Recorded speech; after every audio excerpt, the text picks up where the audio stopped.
எல்லோருக்கும் வணக்கம். ஆதிசங்கரரின் பொன்மொழி ஒன்றினை பார்க்கலாம். என்ன சொல்கிறார்?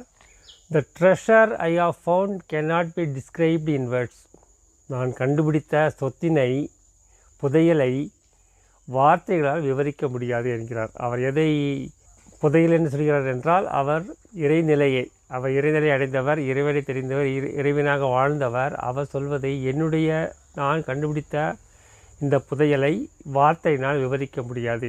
ஏன் அதை வார்த்தையினால் விவரிக்க முடியாது என்றால், அந்த இறைநிலை என்பது யாரும் மற்ற நிலை. நாம் அந்த இடத்தில் இருக்க மாட்டோம்.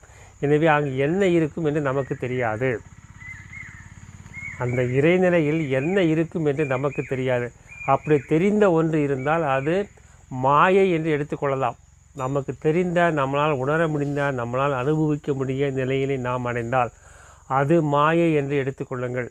தியானம் செய்யும் பலருக்கு பலவித அனுபவங்கள் கிடைக்கலாம். சிலருக்கு கண்ணில் நெற்றிப்பொட்டில் ஒளி தெரியலாம், சில மணி அடிக்கும் சப்தம் கேட்கலாம் என்று பலவித உணர்ச்சிகள் உங்களுக்கு ஏற்படலாம். ஆனால் எனக்கு அப்படி எதுவும் ஏற்பட்டதில்லை. நான் கேள்விப்பட்டதுண்டு.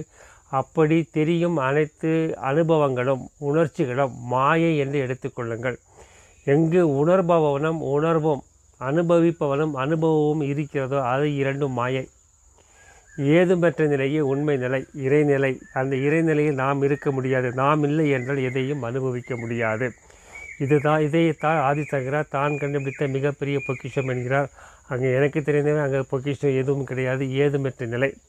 அவர் முன்பொரு காணொலியில் அவர் கூறிய ஒன்றை கூறியிருக்கிறேன். எல்லா புஸ்தகங்களும், எல்லா ஞானிகள் கூறியவைகளும் புத்திசாலிகளின் பொழுதுபோக்குக்காக எழுதப்பட்டவை. இதேபோல் பல பெரியவர்கள் சொல்வது நமது நல்ல ஆன்மீக அழைத்துச் செல்வதற்காக இல்லை, ஆன்மீக நிலையை நல்ல நிலையில் நம்மை வைத்திருப்பதற்காக, நாம் கெட்டுப்போகாமல் இறைவனை நோக்கி பயணம் செய்வதற்காக எழுதப்பட்டவை. ஆனால் இவை இறைநிலையை நமக்கு ஏற்படுத்தி கொடுக்கும் என்ற நம்பிக்கை எனக்கு கிடையாது. இதை ஆதிசங்கரர் சொல்கிறார். எழுதப்பட்டவை அனைத்துக்கும் இறைநிலைக்கும் எந்தவித சம்பந்தம் கிடையாது என்கிறார் ஆதிசங்கரர்.